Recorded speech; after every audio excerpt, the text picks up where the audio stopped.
Everybody, welcome to the Huddle room. Today we got some drama for you guys. We got something special for y'all. Now, LeBron, oh Lord. Now we got to get right into this, man. Today we're going to be talking about Ryan Clark and Kendrick Perkins going at LeBron James on the topic on ring culture. And this has been all over the media for like at least 2 weeks. And already we got so many content creators, so many people talking about this. And we're going to be getting right into it. So what we're going to do right here for y'all, we're going to go ahead and let y'all listen to these two guys right here talking about the things that LeBron was saying, you know, the true meaning of winning championship and ring culture and all that stuff. We also got Gilbert Arena because I cannot believe some of the things that he be saying sometimes and trying to agree with LeBron. Anyway, this is a new shout out to you guys. We're going to be doing some crazy. And guess what? We're not going to hold back on anything in here, man. So, man, we got a treat for y'all. So anyway, let's go ahead and get to it right now. Let's get it. Oh, how he feels about rings, right? That's what this game is all about, rings. Well, Gilbert Arenas had some issues with some comments you made, but this all started. Who doesn't have issues with me? Because LeBron also had some issues as well. On his Mind the Game podcast, they were discussing ring culture and how the stakes are very different, Stephen A., for NBA players. Listen. A ring is a team accomplishment. Right. I don't know where it started. It's just it's a long conversation, especially when it comes to like, you know, me individually. I don't know why it's discussed so much in our sport. LeBron James doesn't have a problem with ring culture. He has a problem with more rings culture because LeBron has curated his career around ring culture.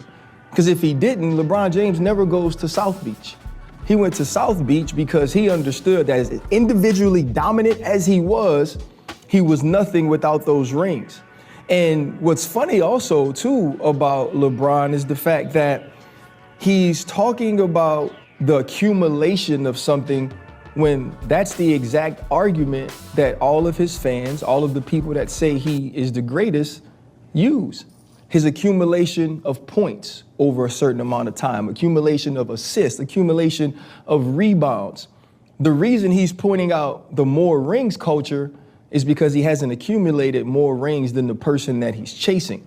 Mm-hmm. And so if I can get out and debunk the fact that it's about how many rings you get as long as you have one, or if I can get out and debunk the fact that we're not having a conversation about how much you elevated your team in the most important moment, just about how good you were, right? Because when you bring up Barry Bonds, it's like, let's not think about whether or not he won a championship. Let's say he was the greatest ever, which all baseball players agree to, right? Like he brought up Dan Marino. Yeah, we know Dan Marino could spin it, but Dan Marino never lifted his team to a championship. So we speak about him differently than we talk about Tom Brady. And let's not forget that part of greatness is showing up in the most important moments. The most important moments are playoffs and championships. And that is the reason that you get to be, whether it's in the top 5 or a top 3 or a top 2, or you get to be the GOAT, is because in the most important moment, as individually great as you were that great or better when it counted most.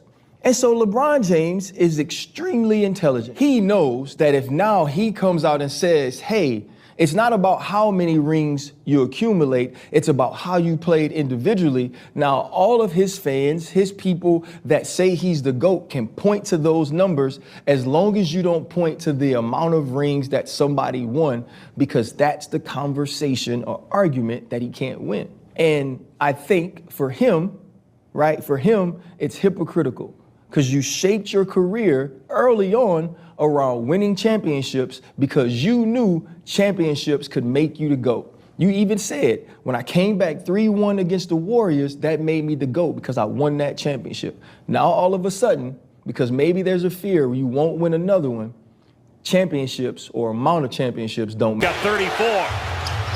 Bryant along 2.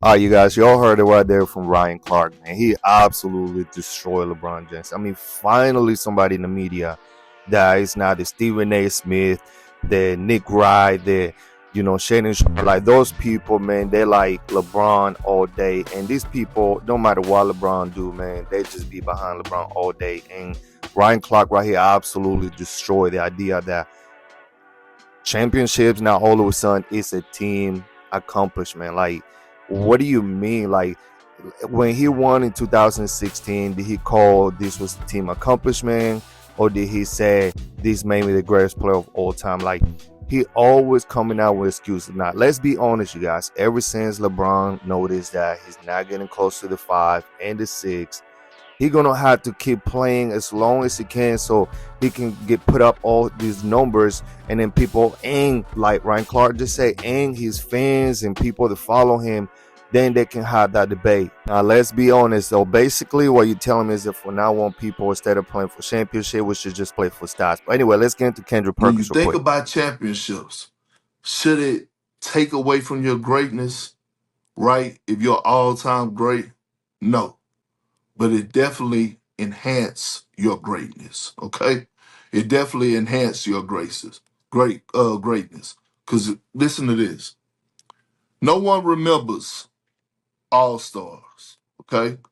No one remembers all NBAs. No one remembers all defensive teams.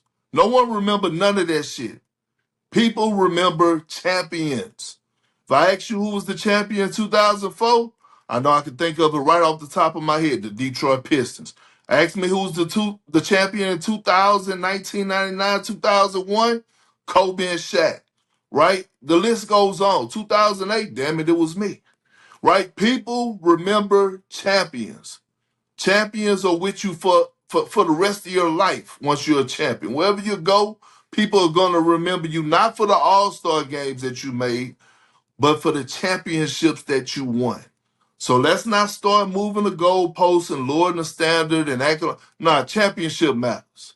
And when you talk about being in those conversations as far as the GOATs and all-time greats, no, they won. They won rings at a high level. The mindset, the Mamba mentality. The Mamba mentality was championship or bust. Championship or bust. No in between, right? Cole never talked about how many all-star games he made. No, Cole talked about championships. Jordan talked about championships. That's what matters. Does it take away from your greatness again? No, it don't.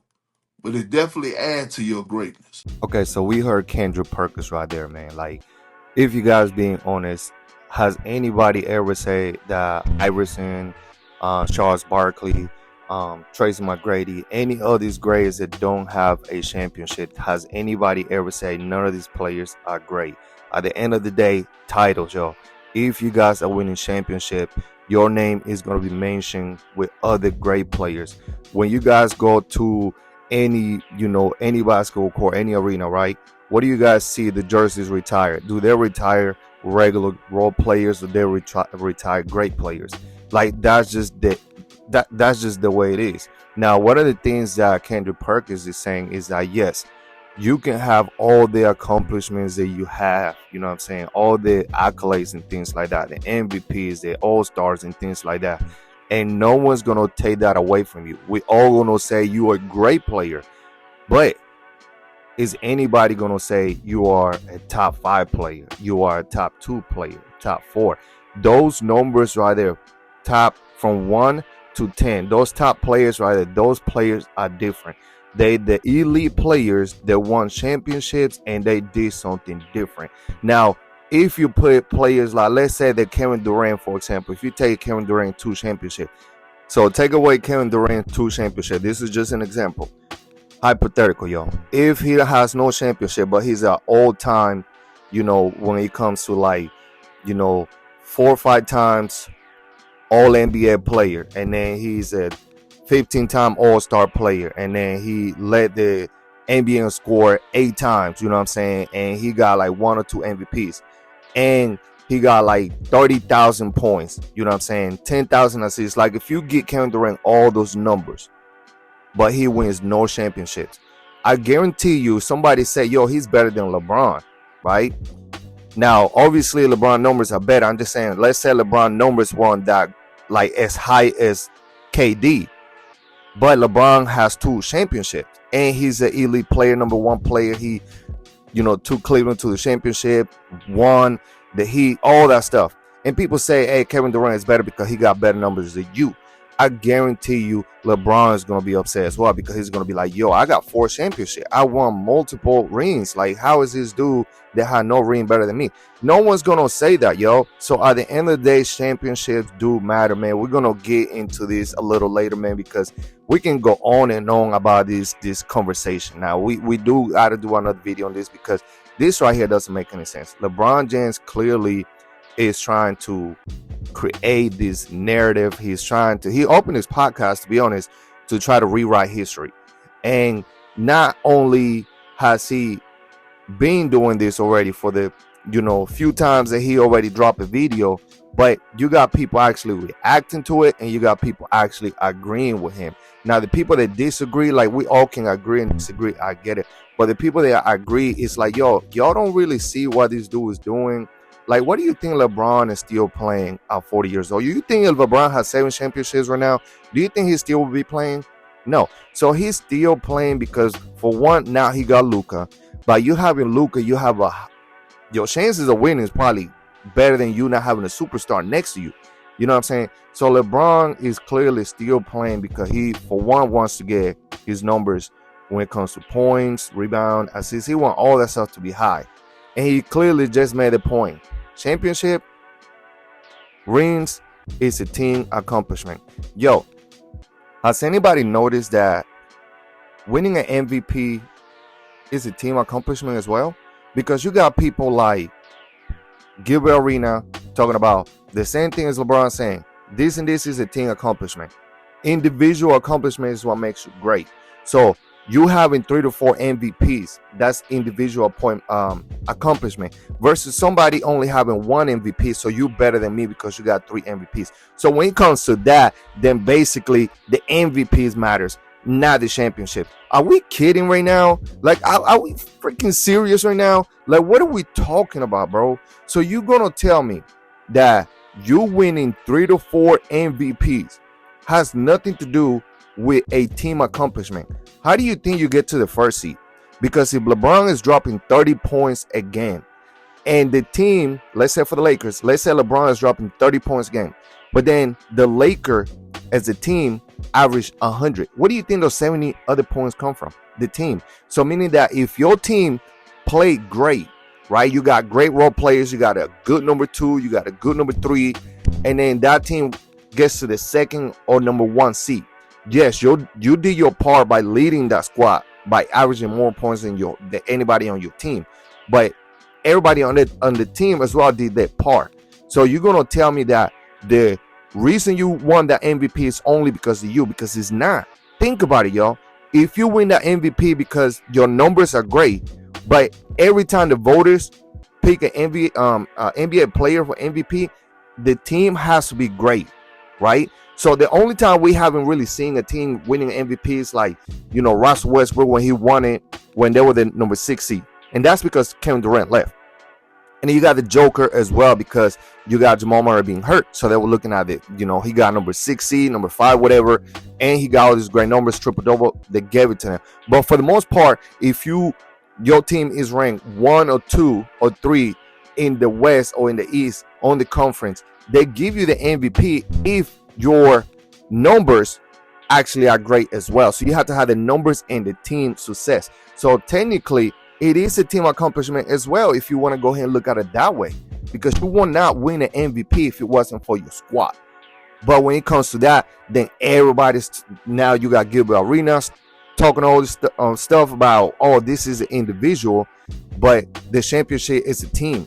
Like, what are we talking about, bro? Has anybody ever looked at the dude on the bench, right? The number 12 guy, the 9 guy, even the 8 guy. Let's say you get a player that actually plays the game. Like, he's not always on the bench. That bench player actually he's on the rotation, but he averaged 5 points, right? 5 points. And then you got LeBron averaging 30. They win the championship. Has anybody's going to say, yes, this is a team accomplishment. His 5 points count. So we're going to go ahead and count him as one of the greatest players of all time? No one's looking at the bench players. No one's looking at none of these players. They always look at the lead dogs, bro. So LeBron James, The reason why we named the MJs, the Kobe's, the LeBron, the Magic is not just because they're individual great players, but because they actually went through, right? They pulled through and they won the championship. They got their team to win the championship. At the end of the day, that's what matters. I'm not saying that's the only thing that matters. And everybody's saying right now, like, bro, why is he acting like we are saying that's the only thing that matters? When people talk about MJ being the GOAT, they're not talking about just MJ's 6 championship. When we talking about Kobe's better than LeBron, we're not just talking about Kobe having 5 championships. Bro, we're looking at his skills.